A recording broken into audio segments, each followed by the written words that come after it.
மாதந்தோறும் 20 கிலோ அரிசி இலவசமா கொடுத்த பிறகு வறுமை ஒளியில அப்படின்றதால காட்டுது அந்த காலை உணவு திட்டம்ன்றது இல்ல காலை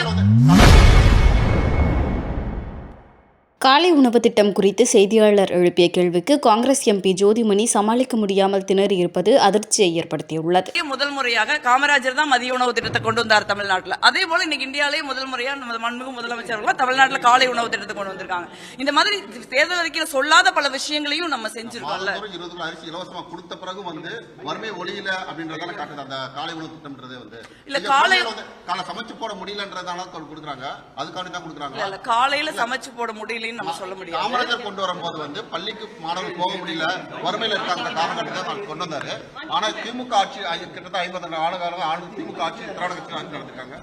இந்த காலகட்டத்திலயும் காலை உணவு திட்டம் போடுறாங்க ஒரு சிறப்பான ஆட்சின்றது இல்ல எப்பவுமே நீங்க பாத்தீங்கன்னா ஒரு சமூகத்துல ஒரு வளர்ச்சிங்கிறது படிப்படியா தான் வரும்.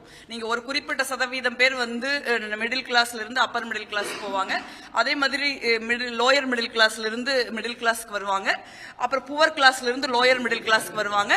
இப்படிதான் வறுமையை கட்டங்கட்டமா தான் உலகெங்கும் எல்லா நாடுகளையும் ஒழிக்க முடியும். தமிழ்நாட்டை பொறுத்த வரைக்கும் நிறைய சிறப்பான வறுமை ஒழிப்பு திட்டங்களை நம்ம செஞ்சிருக்கோம். பட் இன்னும் கொஞ்சம் வறுமை இருக்கு. நெக்ஸ்ட் ஒரு அடுத்த 5 ஆண்டு காலம் இதே மாதிரி ஒரு சிறப்பான ஆட்சி இருந்ததுன்னா அதுவும் முழுக்க ஒழிக்கப்படும் நான் நினைக்கிறேன்.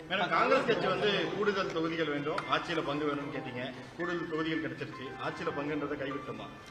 இல்ல எந்த அரசியல் கட்சியுமே தன்னுடைய நிலைப்பாடுன்னு ஒண்ணு இருக்கும்ல, அதுக்கு அந்த நிலைப்பாட்டை கொண்டிருக்கிறதுக்கான அரசியல் கட்சிக்கு ஒரு உரிமை இருக்குன்னு நான் நினைக்கிறேன். அதற்கான ஒரு காலம் இருக்கு. எந்த ஒரு நிலைப்பாட்டை ஒரு கையிட வேண்டிய தேவை எங்களுக்கு என்ன இருக்கு?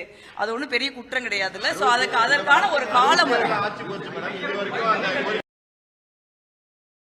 செய்திகளை உள்ளது உள்ளபடி தெரிந்து கொள்ள ரெஃப்ளெக்ட் நியூஸை சப்ஸ்கிரைப் பண்ணுங்க.